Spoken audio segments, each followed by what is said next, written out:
coming today from far away. It's an honor for us. Yeah, thank you from all the committee members, we'll say. And yeah, go ahead. Je crois que je parle en français. Je vais d'abord m'excuser pour mon retard.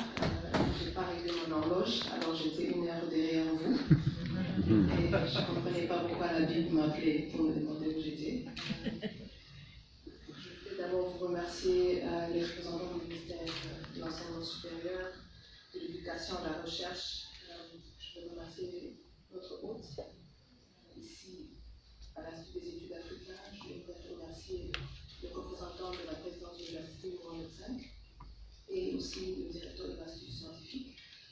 Et je veux aussi remercier la BIC qui est notre représentant ici au Maroc. En général, au Next Einstein Forum, on essaie de faire des speeches très courts parce qu'on veut que vous reteniez ce que nous allons dire. Alors je vais essayer de faire la même chose que moi je prêche aux autres et de parler en quelques points pour que je mets un cadre par rapport à la Semaine africaine des sciences. Je crois que c'est pas souvent que ceux qui parlent avant moi parlent tellement bien que je n'ai plus rien à dire. Mais je crois qu'ils ont touché tous les points que j'avais sur ma liste. Alors je veux être très créatif et trouver d'autres points. La première chose, je crois qu'en général, la Semaine africaine des sciences, on va commencer parce que, en général, le Next Einstein Forum, on organise une conférence scientifique chaque 2 ans, une conférence d'innovation et de science. Et notre objectif, c'est de montrer le processus, comme vous l'avez expliqué, du labo au marché. Comment ça se passe, comment ça se finance, qu'est-ce qu'il faut changer au niveau des gouvernements. Et on amène des présidents et on les pose des questions difficiles parce que notre objectif, c'est de dire, voilà, vous voulez être Silicon Valley, mais pour être Silicon Valley, ça prend un certain nombre de démarches. Et on a réalisé que c'était des conversations ou des discussions qui se passaient à un très haut niveau. C'est des scientifiques qui se parlent, c'est des gens en politique qui se parlent, mais ça n'arrivait pas vraiment dans des universités avec des jeunes, ça ne passait pas avec des jeunes. Et on a réalisé que les jeunes Africains, que ce soit au Maroc ou au Rwanda, d'où je viens, si tu demandes à un jeune, qu'est-ce que tu veux être quand tu es plus grand, ils vont te dire, je vais être footballeur. Je vais être Sadio Mané, je vais être quelqu'un comme ça. Si tu demandes, il va dire je vais être Burna Boy, je vais être Beyoncé. Mais ils ne vont jamais te dire je veux. Et si peut-être ils vont dire je vais être Mark Zuckerberg, si tu as de la chance. Mais en général, ils ne vont jamais vous dire je vais être scientifique. Je vais inventer quelque chose. Et alors, pour changer cette discussion-là, il faut leur donner, il faut leur montrer des exemples. Des scientifiques qui sont cool, qui se peignent les cheveux, qui s'habillent bien, qui parlent bien, qui ne se lèvent pas et qui parlent pendant 25 minutes sans s'arrêter. Il faut montrer l'image d'un scientifique intéressant et surtout de montrer comment la science impacte leur vie de tous les jours. Vous avez bien dit dans l'agriculture, dans l'énergie, je ne veux pas revenir sur ça. Mais je voulais aussi dire qu'en général, au Next Einstein Forum, on a l'impression que nous, on trouve que les sciences sociaux, on est ici à l'Institut des études africaines, ça ne fait pas partie des sciences. Et il n'y aura pas un monde aujourd'hui. Moi, je crois que le débat entre les sciences sociaux, l'art et la science, c'est un débat mort. Parce qu'aujourd'hui, on enseigne à nos ambassadeurs et nos lauréats ce qu'on appelle what is it, the scientist of the future. C'est quoi le scientifique du futur? And the scientist of the future doit être quelqu'un qui comprend les questions de financement. Il me semble que, normalement, dans les instituts de recherche, les scientifiques ils cherchent de l'argent pour leur recherche, mais ils ne comprennent pas comment les choses sont financées, en général. Alors aujourd'hui, il faut que les scientifiques, à partir du premier cycle, comprennent comment l'innovation se finance. Deuxièmement, il faut que les scientifiques soient capables d'avoir des soft skills, de parler au public, de conseiller les gouvernements, de conseiller les départements. Parce que la personne, je comprends bien, les universités sont gérées par des managers. Ce n'est pas des scientifiques qui vont devenir des présidents d'université, si je me trompe.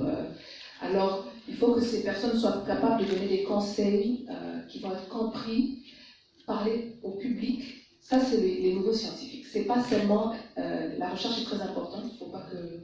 J'espère que les caméras ne vont pas dire que moi j'ai dit qu'il ne faut pas faire de la recherche. La recherche est très importante. Mais il y a d'autres parties qu'on doit renforcer dès le début. On ne doit pas attendre que quelqu'un devienne chef de groupe, de labo, pour commencer à apprendre comment parler en public. Par exemple, nous, au Next Generation Forum, ils ont des cours chaque année sur comment parler au public. Parce qu'on estime qu'ils vont devenir leaders de demain dans le domaine de recherche, dans tout le domaine de recherche, et on veut qu'ils soient capables d'exprimer l'importance de leur recherche aux questions humaines. Mon deuxième point, je crois que les investissements du Maroc en sciences et en recherche et en innovation, moi je suis très heureuse d'entendre que l'université investit déjà sur les systèmes d'innovation à l'interne à l'université.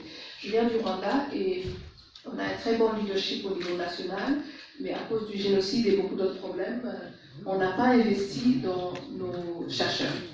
Et aujourd'hui, vous allez réaliser que les plus grands chercheurs sont peut-être postdoctorates. Il n'y a pas beaucoup de professeurs, il n'y a pas beaucoup de personnes qui sont à ce niveau-là. C'est un désavantage très grave, surtout au niveau de publication. Mais c'est un avantage aussi parce qu'on peut refaire l'université du futur très facilement. Parce que quand une université, ça fait 50, 60, 70 ans, c'est très difficile de changer les systèmes, les structures à l'interne pour que l'université devienne innovante.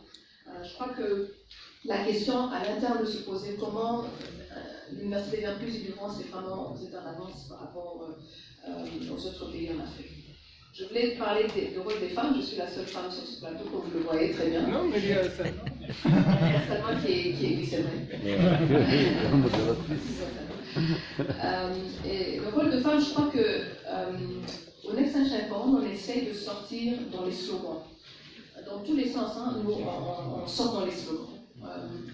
Travailler en Afrique, on sort dans les slogans. Je crois que aujourd'hui, ce qu'il faut, c'est de piloter et de voir les programmes qui marchent.